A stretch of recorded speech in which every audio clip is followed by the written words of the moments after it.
Hiya, I'm Larry Bartley, here with Tom Smith of Editors. How are you, Tom? I'm great. How are you? Good, thank you. So we've just had your first single magazine from your new album. How does it feel for that to be out in the world?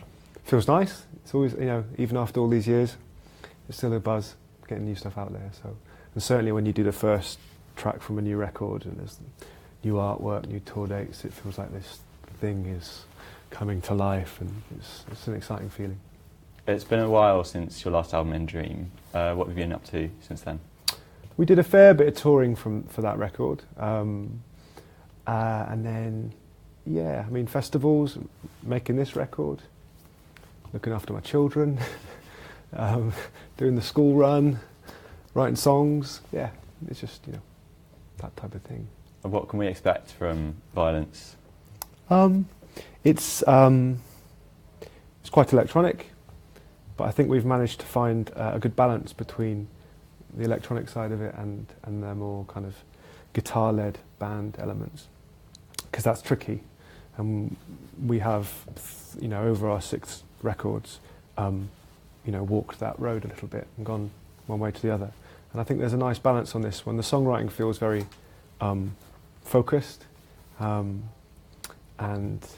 yeah, we had a help from an electronic artist called Blank Mass, who basically took all of our recordings and then, through his, slightly warped creative brain, kind of reimagined what we'd done, and then we took his ideas, and then with a producer called Leo Abrahams, tried to fuse that with, what we'd done on our own. So it was a different journey, slightly stop-start process, but it took about a year. What was it like working with a new producer? With Leo, it was great. I mean, we've worked with lots of different producers. He is younger than the other producers that we worked with before, so it's a slightly different energy, with no disrespect to your Floods and your Jackknife Lees, but he's younger than me, Leo, so I think. That's a different kind of, energy, like I say. He's also a very, he does a lot of production, but he's also a musician. He plays a lot with other people and does a lot of guitar playing, and so has a very larger musical kind of influence as well. So it was good. We just we let him do his thing, and if we don't agree, we tell him. Okay. You've got a few warm-up shows coming up before the album, and then you're playing Hyde Park with The Cure. Yeah, we are. Yeah. How are you feeling about that? Feeling good. Yeah. It's nice to be asked. Obviously The Cure are one of those truly iconic bands, and there are a list of bands that we would call kind of heroes, or we aspire to be like, and be that your REMs, or The Cure is another example of that type of band that have existed for a long time, made lots of records, gone on a journey with their music, and certainly there's an aesthetic to what they do. They come from a darker place like we do, so I think some of their fans might like what we do, so it should be a good day, in the heart of London, in Hyde Park. There'll be a lot of goths wearing suntan cream. Who else on that festival? Sunburnt goths. Huh? Who else on that festival lineup were you looking forward to seeing? Oh, there's loads, isn't there? I mean, Interpol are playing, Slowdive, Golf Rap. I mean, the bill, Ride are playing. I mean, literally everyone that I've seen so far. Twilight Sad. I mean, I'm sure there'll be more people announced. I'd be up for seeing everybody. Yeah, I feel like it's come from a good place. We've got a ton of questions from fans. Do send in your questions now. Sweet. I'm going to start with Ian, who asks, is the new album as dark as the names of the songs suggest? It's quite melodic. It's quite, I think the songwriting is quite accessible. But is it as dark? I don't know. I get a little bit tired of the dark question with our band. I've answered it for that's part of 10, 15 years now. I feel like we are darker compared to most things that sit on the radio, sure. And I think that with the lyrics come from a place where I'm trying to provoke some kind of emotional response, or sing about things that I guess a lot of pop music doesn't, places where it doesn't go to. But it's quite brutal. When the guitars are loud, they're loud, and when the electronic side of it really goes for it when it goes electronic. So I don't know, Ian, you'll have to tell me if you think it's dark or not. I mean, to me, it's uplifting. Lots of people have been reading this track list. Right. Nico asks, is No Sound But the Wind different from the one we've already heard? Well, the one that people know is just a live version. The song, that song's got a little bit of a story. You know, we've never put that on an album. We've never really put out a recorded version. There was a version that was on a really kind of obscure B-side that, you know, we weren't very happy with, but we put it out as kind of content. But so there's never been an actual proper recorded version. So it's quite nice to record a version of it and put it to bed, because the version that in Belgium where that song is has a little bit of significance. It was a live recording. Actually, in the version years ago that was on the soundtrack to one of the Twilight films, that was just a demo done from my living room at the time. I couldn't believe they put it on a big Hollywood soundtrack. So we've never done it as a band, really. So feels like we're putting it to bed. So yes, it is different from what they haven't. It's different to how people. It's still kind of piano led. It feels connected to what we've done with it, what people know about it, I guess. One from Franz here about the Violence soundtrack. Track list. Is Belong an REM cover? No, no. Yeah. Good tune though. Catherine, when are you announcing a UK tour? We haven't booked one yet, so but it will be after the summer. You know, you have to do things in a certain order. Nadine's asking. Actually, the dates will be after the summer. I don't know when the announcement will be. So. Okay. Yeah. Nadine asks, what happened to Dream Dark as Your Heaven? I think we gave it out. It's a track that we recorded for In Dream. I think we put it on a special kind of. Well, I might be getting this wrong, but it was a special 7-inch. We had one made, and it was a competition prize for a charity competition. So somebody's got it, but there really is only one of them. So I don't even have it anymore. So ultra rare. Yeah. Joey asks, which band or musician do you really like at the moment? Oh, at the moment, what's good at the moment? I really like the Slow Dive record. I thought that from last year that was really good. The Wolf Alice record is really good, and recently I think that new U2 record is really good. Really good U2 album. Surprised me a bit. The songwriting's incredible. Marie, since you once said that you had a soft spot for everything Brown and Flowers does, did you like the latest Killers album? Wonderful, wonderful. I thought the single was great. I thought that was... The Man? Yeah. I thought that was a great return. Yeah, that's it. I don't want to be mean. Inge asks, can you explain your special connection to Belgium? Not really. You'd have to ask somebody who's Belgian. I mean, I don't know why our music resonates there on a different level to everywhere else, you know. Certainly, it's hard to explain, but from a very early days, even with the first tours and stuff over there, it felt like people got it, you know, on a good kind of, you know, deep level. So it's just continued to grow. We've had a couple of moments that have really like put us in the spotlight. That song, No Sound But the Wind, actually, we had like a mid-afternoon slot at their big festival, and I played that on the piano, and there was a guy down the front, and he was singing along with me, and the cameras picked up on him, and it became this kind of, it became a thing, you know, and that kind of led that song to number one, I think, actually, there, and then, yeah, so there's been a few, and then when the band broke up, well, when we didn't break up, but when we fired Chris and we got the second kind of incarnation of the band, came together. The first gig we had was a huge gig in Belgium, and that, you know, that was a very nerve-wracking time, and have the new guys come in for such a huge show, and that baptism there was, and it went down really well. So there's been a few things along, you know, over the years that have been significant there, which I think has helped the story just keep going round and round. Mm-hmm. You released a beer a few years ago. Yeah. We did, yeah. A Belgian beer. Have you got anything like that coming up? No, we're not going to do another one, I don't think. But no, yeah, it's called Salvation, which is after a track on In Dream. Is it still in production? Yeah, they do. It's like a little kind of like fairly small brewery in Brussels, and it's a Earl Grey. So there's kind of tea, porter. So porter. It looks like a stout, but it's not. It's a porter. It's pretty good. I'm pretty sick of it now because I've had a few. You know, crates lying around the house for a while, but yeah, I recommend people trying it if they're ever in a bar in Brussels. Cool. Which artist inspired you while making Violence?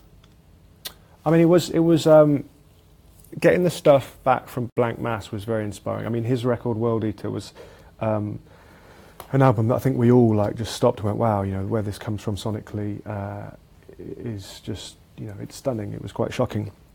So to have his versions of our tracks coming back fed the process, you know what I mean? So it was quite a nice way for the whole thing to develop. So that was inspiring. Trev asks, how much does a great crowd improve your live performance? Yeah, well, when it's good, I mean, it can be different. Sometimes if you're having sometimes if you've got a terrible crowd, and the band are kind of aware of that, there's a tension and an anger that can actually be quite compelling if you're actually there enjoying the show. Do you know what I mean? But when you have those moments where the crowd energy is at one with the band, and together you're this thing that's, you know, bubbling up. It's very powerful, and you get certainly at festivals that can be exaggerated because I don't know, the people are more relaxed there specifically to have the best time they can. You know what I mean? So when it all comes into line and quite often those crowds are bigger than you would play to, it can be you feel like a superhero. That's the only way. Does any particular instance stand out? We've had loads over the years, you know, where you really feel like equally we've had plenty of times you've gone on stage with a field full of people and you feel like no one's noticed apart from, you know, I don't know, the burger dude at the back. But Glastonbury 2007 was a big one for us here. We've had a couple of great, and back in the day we had a couple of great V festivals as well, and then I've mentioned some festivals in Belgium, and we've had a lot. Yeah, so sometimes those, the ones you go down to Spain to play when you go on at like 11 or 12 o'clock at night in those kind of hot, balmy Spanish evenings, can be pretty cool too. Mm-hmm. Yeah. Pierce says, I'm struggling to get my band off the ground. Any advice? So interesting. Get your band off the ground.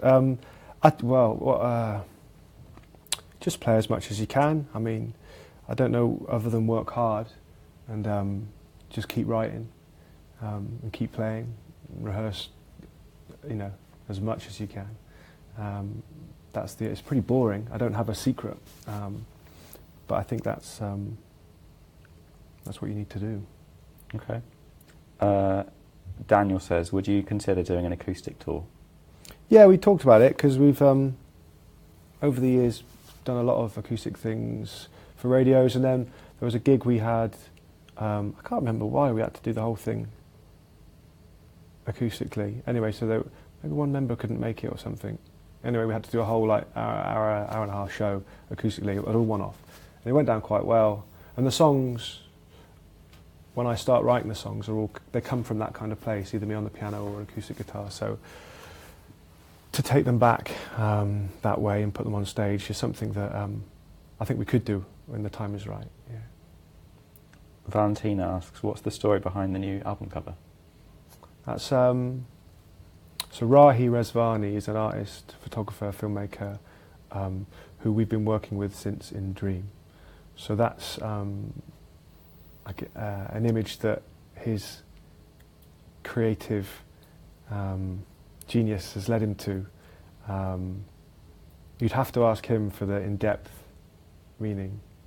You should interview him, he's a fascinating man. But I think it's beautiful. To me it looks like some kind of, almost looks like a painting. But it just blows my mind that it's just a photograph that he's done in his kind of workshop. With models, presumably? Yeah, with the dancers, yeah. So that, you know, there's that kind of, obviously, you know, with the title. A lot of the record, there's a thread connecting the songs of people kind of coming together as a means to escape, I guess, some kind of violence of the outside world. And I think that kind of physical connection sometimes, and you know, you can see where his imagination has gone when you think about that. I've had one from Maria just now. What's your favourite song to play live? Don't know. It changes with each tour. There's normally a song that you think, oh, it's time we stop playing this. That, you'll put it back in the set and it will surprise you. Like quite often it's All Sparks. You know, All Sparks is a song that we're forever going, we're never going to play that again. And then it gets to a certain point in the summer, you go, oh, we should probably put All Sparks back in the set. And then, oh, it's quite good. And then, so that one, you know, has a, certainly here, it's always good fun to play. We always like playing new songs.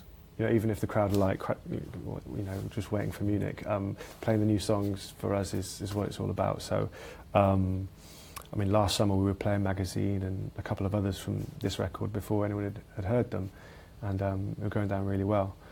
But yeah, I mean, Munich will always play. Papillon's always huge for us. You know, every year that song gets bigger and bigger at festivals. It has a life of its own. So. And you find that some songs are bigger in some certain places, and yeah. I mean, you know, certainly for us in the UK, it was our first two records that resonated the most. And then since then, you know, we still do well here, but it's less, I guess. The focus is on us less here, and that's not the case when we go to parts of mainland Europe. And then within mainland Europe, different records have done better than others, you know, in different countries. So it makes it hard to pick a set list. Because you know, when you're travelling, jumping over borders, you don't consider, you can't think about that. You have to just make the best show you can for you. But it's interesting. Mark asks, what you wish you'd known when you'd been starting out. What do I wish I'd known when we were starting out? The decision we made that I regret was going back to All Sparks. We stuck that on the closing. Credits of a BBC, what would you call it, action drama, which was sold to us as a cross between like Blue Planet and Jurassic Park, and we bought it and we let them have All Sparks to go on the credits, and it was terrible, and every time it was just embarrassing. So I would tell myself to not do that. It wasn't like they even paid very much money either. It was just, yeah, whatever. Okay, one final question here from Jenny. If you had to choose one editor's album, which would it be?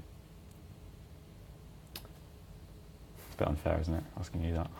I think the most important record for probably the reason I'm still sat here talking to you would be the third album.